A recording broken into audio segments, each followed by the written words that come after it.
Assalamualaikum warahmatullahi wabarakatuh. Jadi mudah-mudahan anak-anakku yang berada di rumah senantiasa dalam keadaan sehat walafiat dan selalu bisa menjaga kesehatan supaya kita bisa melanjutkan aktivitas kita ke depannya dengan lebih baik. Baik, jadi untuk pertemuan pertama kita di semester 1 ini di tahun ajaran 2020-2021, khusus untuk kelas 3 yang saya ajarkan itu pelajaran IPA terkhusus untuk materi fisikanya. Kemudian untuk biologinya itu akan diajarkan oleh Pak Sulming. Jadi materi kita yang pertama kali ini itu tentang kelistrikan. Nah, listrik yang akan kita bahas di sini ada namanya listrik yang diam.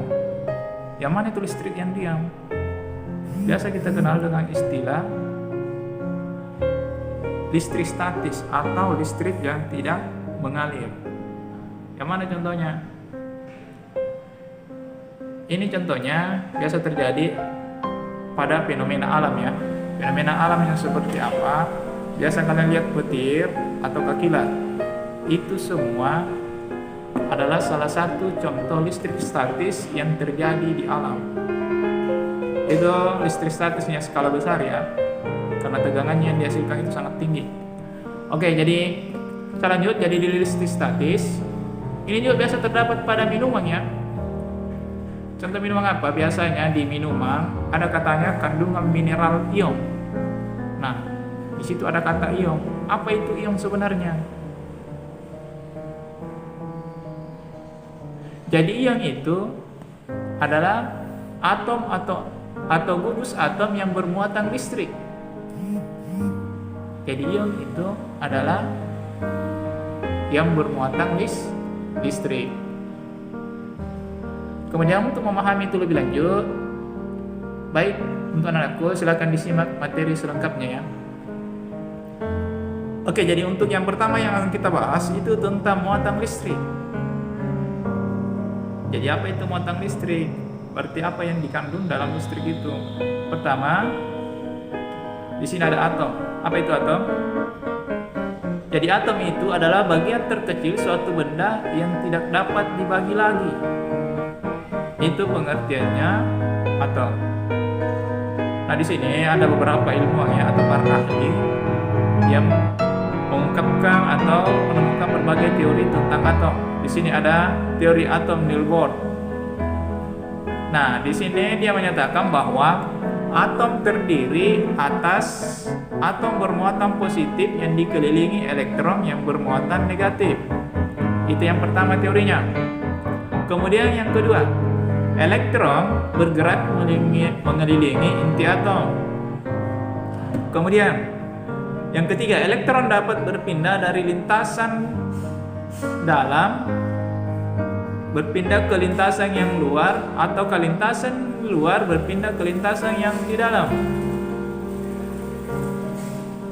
Sebelum saya lanjut, di sini ada beberapa istilah ya, mungkin agak asing di telinga kalian. Ada kata elektron. Apa itu elektron? Kita simak di penjelasan berikutnya.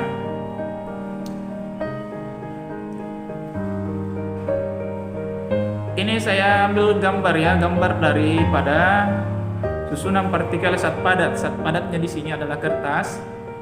Jadi susunan partikelnya agak rapatnya. Jadi yang di dalam itu yang bundar-bundar itu adalah partikelnya. Jadi itu termasuk satu partikel ya. Nah, dari satu partikel itu sama dengan atom. Di dalamnya di sini ada apa aja?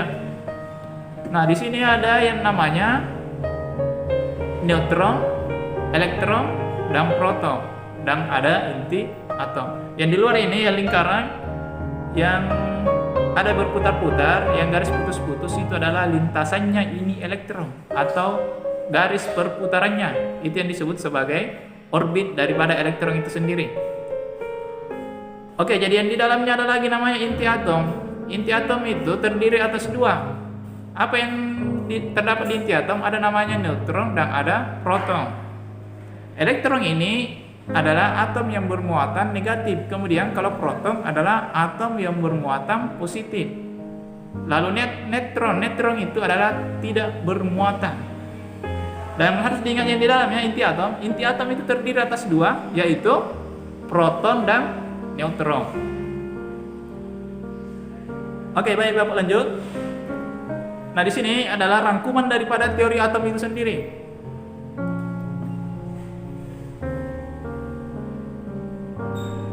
Oke, pertama, atom terdiri dari partikel-partikel antara lain. Ada 3 ya. Pertama, proton, ataukah yang positifnya. Kemudian elektron, yang ini adalah atom negatifnya. Kemudian neutron, itu tidak bermuatan. Lalu lanjut, proton dan neutron ini membentuk inti atom. Jadi sudah jelas ya bahwa proton dan neutron adalah inti atomnya. Jadi dia yang membentuk yang namanya inti atom. Kemudian di luarnya dikelilingi oleh elektron. Lanjut, elektron dalam mengelilingi inti atom pada tingkat energi tertinggi semakin jauh dari inti energi elektron ini semakin kecil. Maksudnya apa? Bahwa elektron ini apabila dia dekat dengan inti, maka energinya itu akan besar.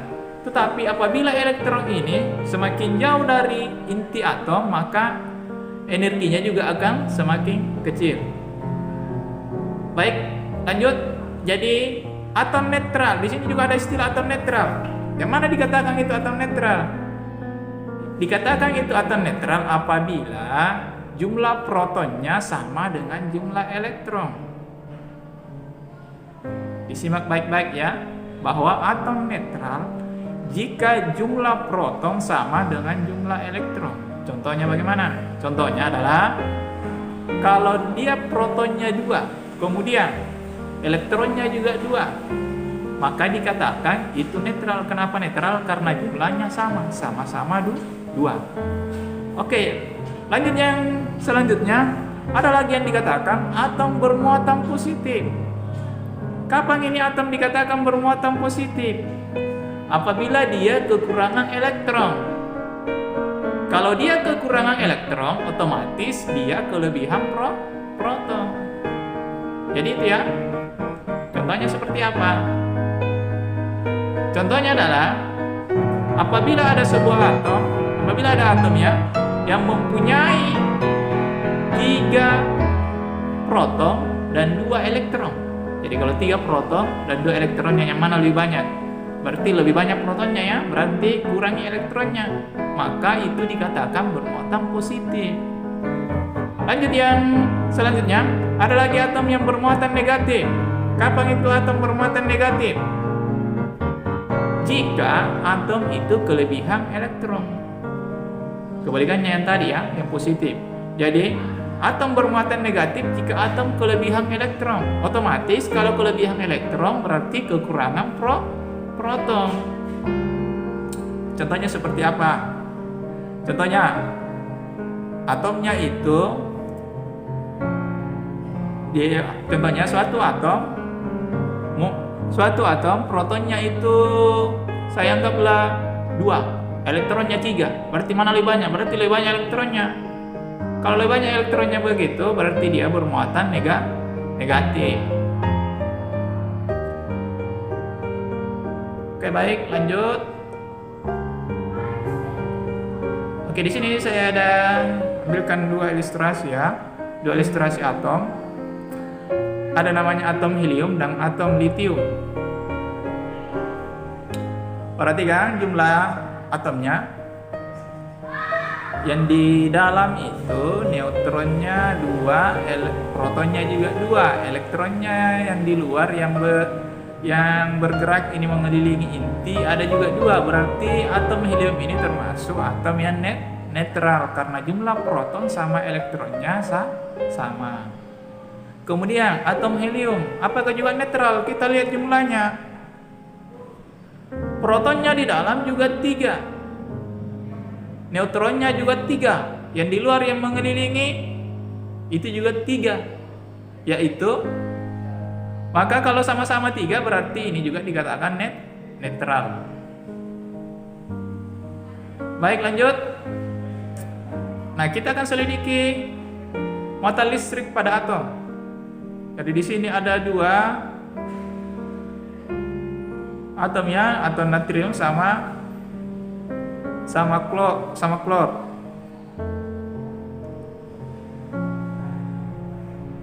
Di sini ada yang berpindah. Apa yang berpindah? Yang berpindah di sini adalah elektronnya natrium berpindah ke mana? Berpindah ke klor. Otomatis kalau elektronnya ini natrium berpindah, berarti dia berkurang nih. Kalau dia berkurang, berarti dia dikatakan kekurangan elektron. Kalau kekurangan elektron, maka otomatis dia dikatakan bermuatan positif. Jadi Na-nya di sini menjadi bermuatan positif.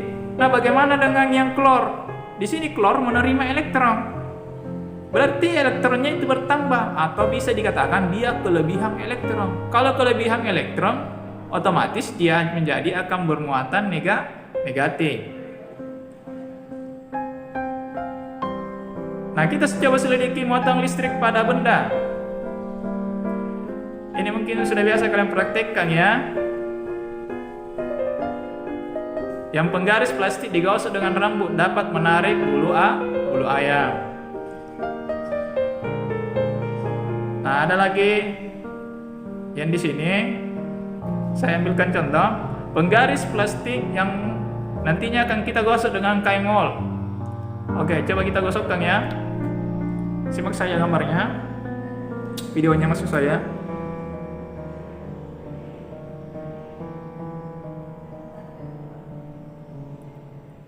Oke, kira-kira penggaris plastiknya di sini bermuatan apa? Oke, penggaris plastik yang digosok dengan kain wol. Penggaris plastik ini akan menjadi bermuatan negatif. Kenapa negatif? Karena penggaris plastik ini kelebihan elektron. Kenapa kelebihan elektron? Karena ada elektronnya ini kain wol yang berpindah ke plastik. Jadi plastiknya kelebihan elektron. Jadi kalau kelebihan elektron, otomatis dia bermuatan negatif. Oke, saya ambilkan contoh yang kedua. Kaca lagi yang digosok, tapi di sini bukan kain wol dipakai mak gosok, tapi kain sutra. Kita coba lihat.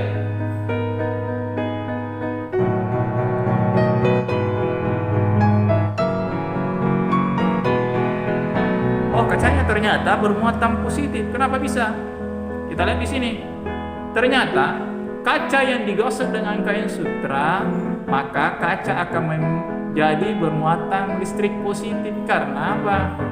Karena setelah digosok dengan kain sutra, ada elektronnya ini kaca yang berpindah ke kain sutra.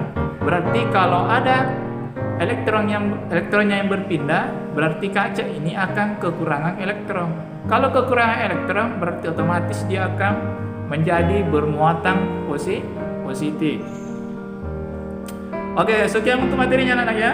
Jadi mudah-mudahan apa yang saya sampaikan dengan secara ringkas ini bisa anak-anakku pahami, dan mudah-mudahan bisa dikembangkan kembali materinya untuk menambah pemahaman kalian ya.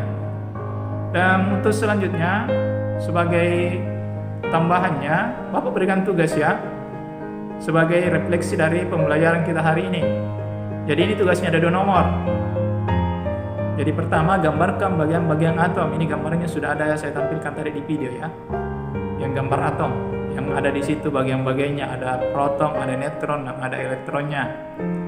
Kemudian yang kedua, jelaskan kapan suatu atom bermuatan positif dan bermuatan negatif. Ada juga penjelasannya tadi.